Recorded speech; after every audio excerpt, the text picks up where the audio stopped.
there's no need to rush around. Inside of everybody there's sun and laughter to be found.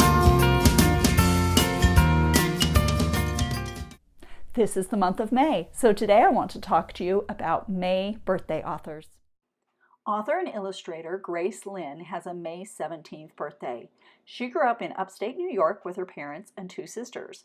While the other sisters became scientists, Grace became an artist. Surprisingly enough, being an artist was not Grace's first choice. She first dreamed of being a champion ice skater and drew many pictures of herself twirling and dancing on the ice.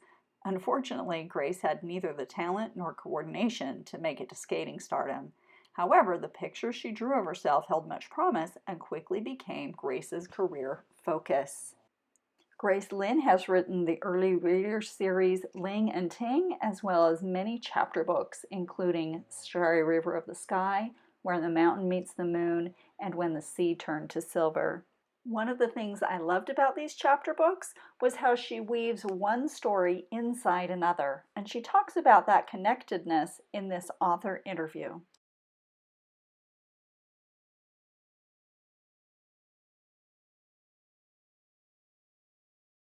What came first, the images or the story? Well, the story definitely came first, but the character of Min Lee actually came from an image first, which is very unusual for me. Usually it's always the story completely first and then the images come. But a long time ago, I think in 2003, I did a painting for Cricket magazine, and it was the cover of the magazine, and it was a girl riding a red dragon, and I loved that painting so much, and the girl kind of captivated me a lot, and I really related to her. She was like this fearless, strong, independent Asian girl on this flying red dragon, and so I even used that image for my logo for my website, and that is what kind of inspired the character Min Lee, and that's what she became. Of course, in the book she becomes a lot younger and than I originally painted her, but that's where the character came from.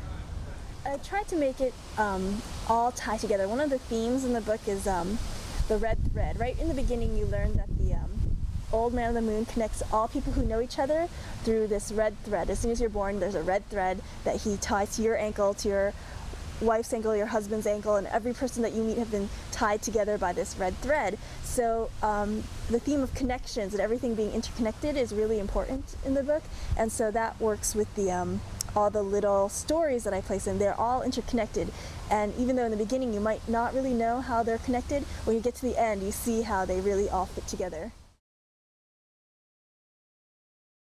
The main character, she's very strong and she's very brave, and she's very independent, and I think she's more of an idealized version of what I would like to be, but I think how we are similar is that she's very earnest. She really wants to do her very best. She really wants to make her parents happy, make herself happy. She's just trying to do the best she can, and I think that's something that I always aspire to. I just want to try to do the best I can all the time. I didn't want to make her like this really annoying, like goody two-shoes kind of character, but I think that is something that I relate to her, and I try to give to her.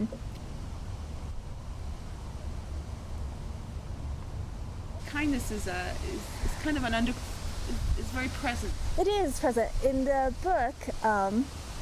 In the book, there's a paper of happiness, and this paper of happiness reveals the secret of happiness to the reader, and so originally the idea of this came from me when I was researching all these Buddhist stories, and in Buddhist stories, the secret of happiness is compassion or kindness. So I think that's something that prevails the whole book. It's because I was reading a lot of these Buddhist tales that kind of very much preach this kind of compassion and kindness.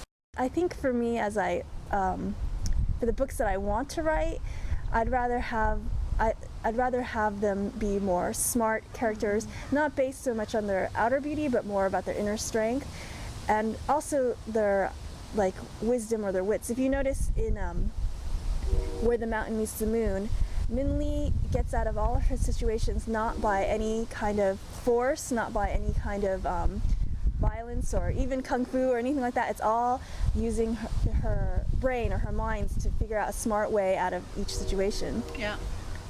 It's so, I find that interesting, discovering your inner strength, and as a child that's really important. Yeah, and I think that's something I guess I don't like my books to be lessons or things like that, but I guess that's one of the things that I like to convey very subtly to a reader. The Red Thread, an adoption fairy tale by Grace Lin.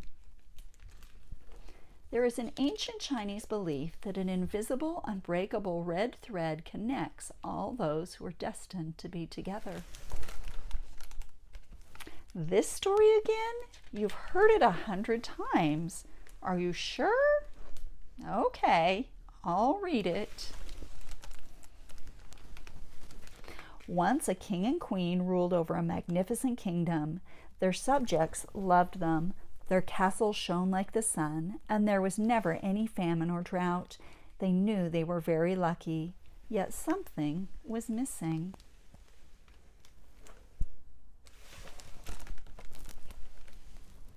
One morning the queen woke with a pain in her heart. It was a steady ache that filled her with sadness. "I have a pain in my heart," she said to the king. "It is a hurt that will not leave." "I feel it too," the king said. "It feels as if my heart is tearing in two." So the king and queen called in doctors and scientists, wise men and medicine women. The healers made them drink special teas, breathe in orange herbs, recite rhyming poetry, and wear metal bracelets. But nothing worked. The pain remained and grew worse each day. The king and queen began to hope that their suffering would end. One day an old peddler wheeled his cart of trinkets into the kingdom. Hearing about the king and queen's distress, he requested an audience. "It's as I thought," the man said when he saw them. "There is a red thread being pulled from your hearts." "A red thread," the queen gasped. "Where?" "I see nothing," the king said. "Try on my spectacles," the peddler said, holding out his wire frames. "You will see." And sure enough, when the queen put on the glasses, she could see a brilliant red thread coming from her heart. It ran around the room, out the castle door, and far beyond. With every move she made, the red thread pulled and twisted, causing her pain. The peddler found another pair of spectacles for the king, too, who saw a thread coming from his heart. The two threads had knotted together into one thick strand. "We must cut the thread," the king declared. But no scissors, knife, or blade could cut the thread any more than they could cut a beam from the moon. "What should we do?" the queen cried in anguish. "You will have to follow the thread," the peddler told them. "You both must find out who or what is pulling on the other end."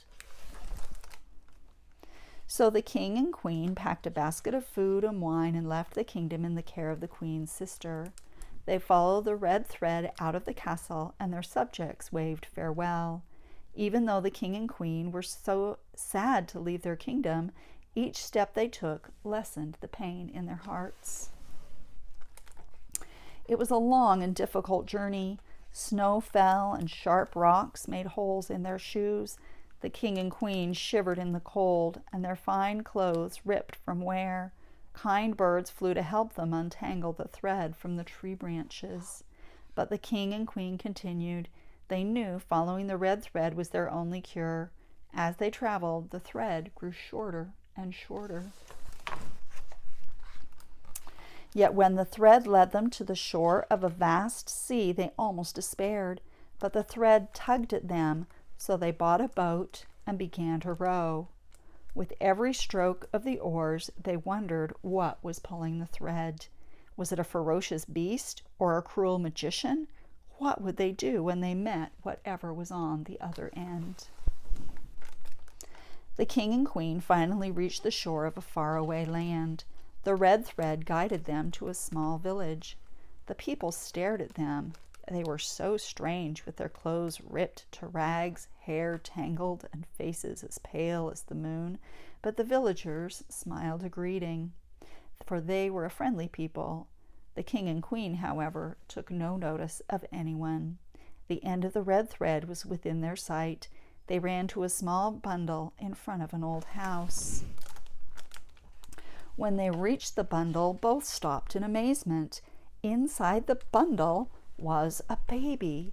She was laughing and playing and tugging at the red threads tied around each of her ankles. She looked up at the king and queen and smiled. "Whose baby is this?" the queen asked. "Who does she belong to?" Her words were strange to the villagers, who chatted in a language that the king and queen could not understand.